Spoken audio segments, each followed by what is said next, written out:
दोस्तों, आज हम बात करेंगे साईं बाबा व्रत कथा के बारे में। साईं बाबा की व्रत कथा और आरती का 9 गुरुवार तक जो भी व्यक्ति श्रद्धा के साथ पाठ करता है उसे निश्चित ही इच्छित फल की प्राप्ति होती है। तो चलिए शुरू करते हैं साईं बाबा की व्रत कथा।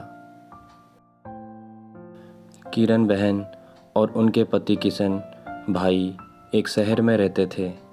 वैसे तो दोनों का एक दूसरे के प्रति गहरा प्रेम भाव था, परंतु किशन भाई का स्वरूप झगड़ालू था।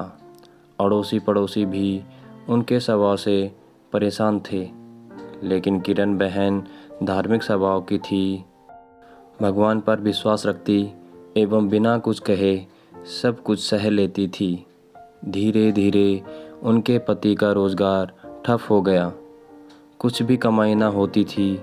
अब किशन भाई दिन भर घर पर ही रहते, घर में पड़े पड़े उनका स्वभाव चिड़चिड़ा हो गया।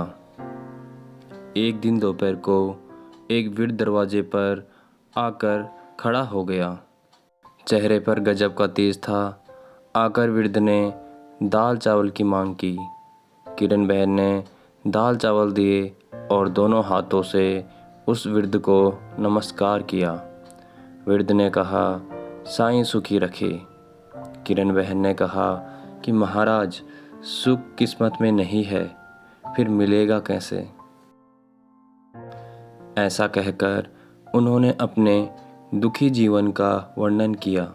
वृद्ध ने श्री साईं बाबा की व्रत कथा के बारे में बताते हुए कहा, 9 गुरुवार फलाहार या एक समय का भोजन करना, हो सके तो बेटा साईं मंदिर जाना, घर पर साईं बाबा की 9 गुरुवार पूजा करना, साईं व्रत करना, आरती पढ़ना और विधि पूर्वक उद्यापन करना, भूखे को भोजन देना, साईं व्रत के बारे में लोगों को यथाशक्ति बताना।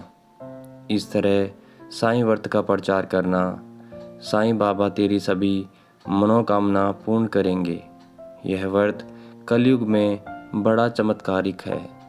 यह सभी की मनोकामना पूर्ण करता है, लेकिन साईं बाबा पर अटूट श्रद्धा रखना जरूरी है।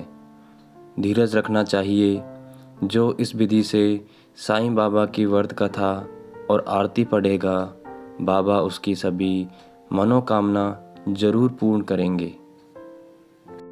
किरण बहन ने भी गुरुवार का व्रत किया। 9वें गुरुवार को गरीबों को भोजन कराया। साईं व्रत के बारे में औरों को बताया।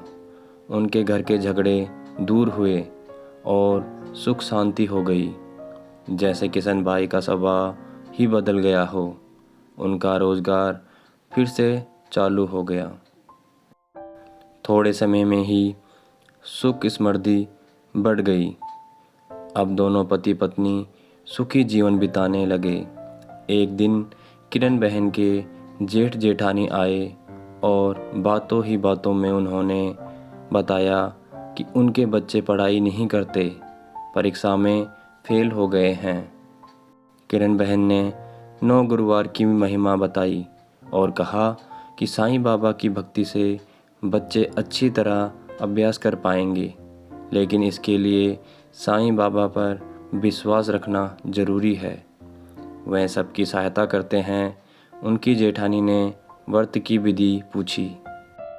किरण बहन ने कहा कि 9 गुरुवार फलाहार करके अथवा एक समय भोजन करके यह व्रत किया जा सकता है, और 9 गुरुवार हो सके तो साईं दर्शन के लिए मंदिर जाने को कहा। साथ ही यह कहा कि यह व्रत स्त्री पुरुष या बच्चे कोई भी कर सकता है।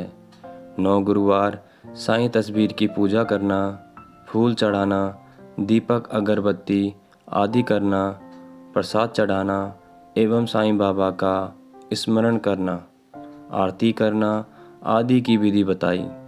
साईं व्रत कथा, साईं स्मरण, साईं चालीसा आदि पाठ करना, 9वें गुरुवार को गरीबों को भोजन देना, 9वें गुरुवार को साईं व्रत की जानकारी अपने सगी संबंधी अड़ोसी पड़ोसी को देना। सूरत से उनकी जेठानी का थोड़े दिनों बाद पत्र आया कि उनके बच्चे साईं व्रत करने लगे हैं और बहुत मन लगाकर पढ़ते हैं। उन्होंने भी व्रत किया था। इस बारे में उन्होंने लिखा कि उनकी सहेली कोमल बहन की बेटी की शादी साईं बाबा की व्रत कथा और आरती पढ़ने से बहुत ही अच्छी जगह हो गई है। उनके पड़ोसी के गहनों का डिब्बा गुम हो गया था। वह साईं व्रत की महिमा के कारण 2 महीने के बाद मिल गया। ऐसा अद्भुत चमत्कार हुआ था। किरण बहन ने कहा कि साईं बाबा की महिमा महान है। दोस्तों, आपको साईं बाबा की कथा कैसी लगी? अगर अच्छी लगी हो तो वीडियो को लाइक करें और चैनल को सब्सक्राइब ज़रूर कीजिएगा। साईंनाथ आप पर हमेशा अच्छी कृपा दृष्टि बनाए रखे। जय साईं बाबा।